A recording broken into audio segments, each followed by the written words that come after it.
విన్న విషయం ఏంటంటే అప్పట్లో ఎంత పెద్ద హీరో అయినా కూడా మెయిన్ గా పాటలకి చాలా ప్రాధాన్యత ఇచ్చేవాళ్ళు. వచ్చి ఇంట్లో కూర్చొని రైటర్స్ తో రాయించుకోవడం, కంపోజర్స్ తో ఇలా చేస్తే బాగుంటుందని మాట్లాడుకుని అంత ఇన్వాల్వ్ అయ్యేవాళ్ళు అప్పట్లో యాక్టర్స్ అని చెప్పి ఒకటి విన్నా.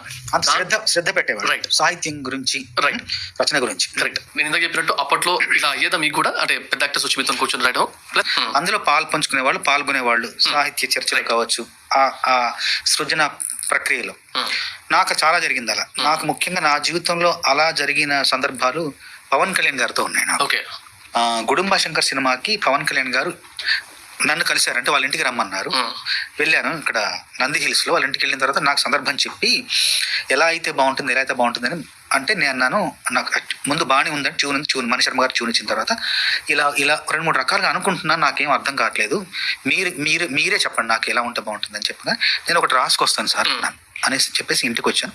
నేను తనతోనే ఫోన్లోనే నా ఫోన్ నెంబర్ ఇచ్చారు, రేణుదేశ గారి ఫోన్ నెంబర్ ఇచ్చి మీకేం అనుమానం ఉన్నా ఫోన్ చేయండి, తను మాట్లాడుతుంది అన్నారు.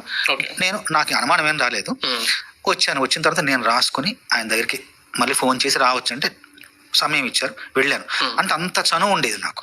వెళ్ళిన తర్వాత కూర్చున్న తర్వాత నేను రాశాను, చెడు ఉంది మంచి ఉంది అర్థం వేరే ఉంది, చెడ్డోళ్లకు చెడు చెయ్యడమే మంచి, చేదుంది తీపి ఉంది భేదం వేరే ఉంది, చేదన్నది ఉన్నప్పుడేగా తీలే రాసి షూటింగ్ శంషాబాద్ దగ్గర గుళ్ళు అవుతుంది, అక్కడికి రమ్మన్నారు. అక్కడికి వెళ్ళాను. వెళ్ళి వినిపించాను పాట అంతా, ఏక బిగిన మొత్తం పాట అంతా వినిపించగానే ప్యాడ్ తీసుకుని ప్రతి లైన్ ఇలా టిక్ పెట్టుకుంటే 2 పేపర్లు ఉన్నాయి, మొత్తం 2 పేపర్లు అన్ని లైన్లకు టిక్కులు పెట్టుకుంటూ ఏం మార్చమని అడుగుతామని అన్నారు. ఒకటే మాట పవన్ కళ్యాణ్ గారు.